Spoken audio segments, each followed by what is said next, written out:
Right now, I am at the grave of Mary Virginia Wade, also known as Jennie Wade, who was the only civilian killed at the Battle of Gettysburg. I misspoke earlier at the sister's house. She was actually killed on July 3rd, 1863, while she was baking bread. Many people come and visit Jennie Wade's grave, and they lay pennies out of a sign of respect. That's a way to say, as a civilian that didn't know her, that you respect the life that was taken and that you're honoring her memory. And Jennie Wade was not originally buried here after she was dead. She was actually originally buried in her sister's garden down the street. And then they relocated her to the Reformed German church, I think it's called. I think it's a church. And then they buried her in that graveyard. And then they exhumed her again, and then they laid her here. What's really interesting is there's a Union soldier named Thaddeus, I think it's Elby. No. It's for the 21st Pennsylvania Cavalry, buried right next to her. I think, I'm not exactly sure, don't hold me to it, don't hold me accountable, but I think that she was engaged to that man, and he died during the Civil War. She was 20 years old when she died, and this is her grave, and as I already said, she was the only civilian killed at the Battle of Gettysburg, which is really sad, because if you think, honestly though, if you think about it, it's crazy, because you would think that there have been more civilian deaths, but there actually wasn't, because most of the civilians were hiding in their basements or in their cellars, and because they were so frightened from the gunfire and the cannons going off all around the streets in the town of Gettysburg. But tragically, Jennie Wade was the only one killed, and this is her grave at the Evergreen Cemetery here at Gettysburg, Pennsylvania. Also, another fun fact about Jennie Wade's grave right there is it has a flagpole, okay?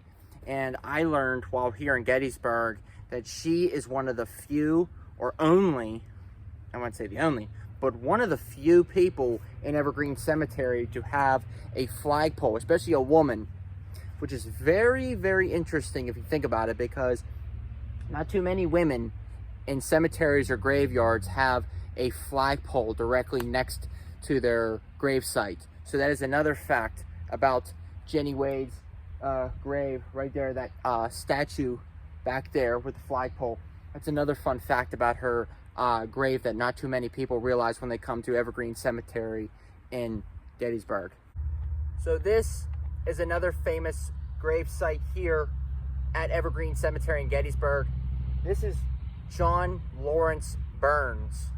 Not too many people know about John Burns or know about his story, but I can tell yins, it is probably one of the greatest I've ever heard. This man right here was an absolute hero during the Battle of Gettysburg, and I'll explain to yins why. He was born in 1793 and died in 1872. His home was on Chambersburg Street in Gettysburg. During the Battle of Gettysburg, this man was 69 years old. He was a veteran of the War of 1812 in the U.S. Army and the Mexican-American War. But what is so significant about John Burns is that at 69 years old, chilling at his house on Chambersburg Street during the battle, he actually took his flintlock musket from the War of 1812 and the Mexican-American War that he fought with decades prior, and siding with the Union Army, of course, because he was from Pennsylvania.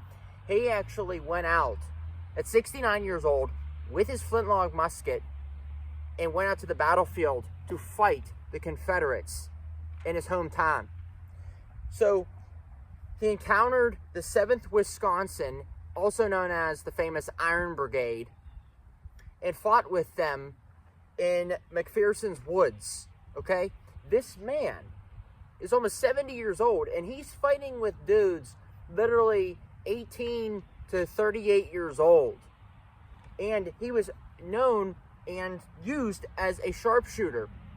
And he was actually picking off Confederate soldiers from long ranges, because this man had a good eye. He was not only hunting skills, but also serving in the War of 1812 and the Mexican-American War. I can tell you what, he saw some stuff, if you know what I mean, and he knew what he was doing.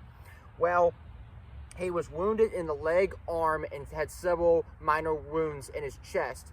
So rather than taken prisoner and then executed for being a spy, because he was in civilian clothing, he actually crawled away. In the 7th Wisconsin, the Iron Brigade left him. The Confederates found him, and he had convinced them that he was a non-combatant. He actually was like, no, I'm not a soldier. I wasn't fighting Yins. I'm cool. So he goes back to his house and recovers from his wounds. Well, guess who shows up in November of 1863, months after the Battle of Gettysburg? President Abraham Lincoln. And after Lincoln is told about John Burns, Lincoln's like, I got to meet this dude. I want to meet this John Burns, who fought as a veteran, the War of 1812 Mexican-American War veteran. I want to see this dude. So Abraham Lincoln came and met John Burns at his house at Gettysburg, Pennsylvania. This is his gravesite here, buried with his wife Barbara. And this also has a flagpole in front of it, because this man, as it wrote down here, patriot. So, in essence, if you think about it, if you really think about it, this man served in the War of 1812 to 1815. Okay, so in 1812, he was born in 93, so 93, 03, 10, 13, 20. So he fought from 19 to like 22 years old in the War of 1812. Then in the 1846, 1848 Mexican-American, he was like in his late 40s, early 50s. And then 15 years later, Third War, he fights at the Battle of Gettysburg as a civilian, almost 70 years old. Words cannot describe how cool that is. Okay? That a man, a patriot, a heart of courage, serves to defend his hometown from the invading Confederate soldiers.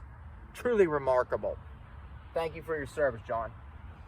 Right now I'm at the Jennie Wade house here in Gettysburg, Pennsylvania. This is Jennie Wade, who was the only civilian that was killed at the Battle of Gettysburg. She was baking bread at her sister's house. Many people think that this is her house.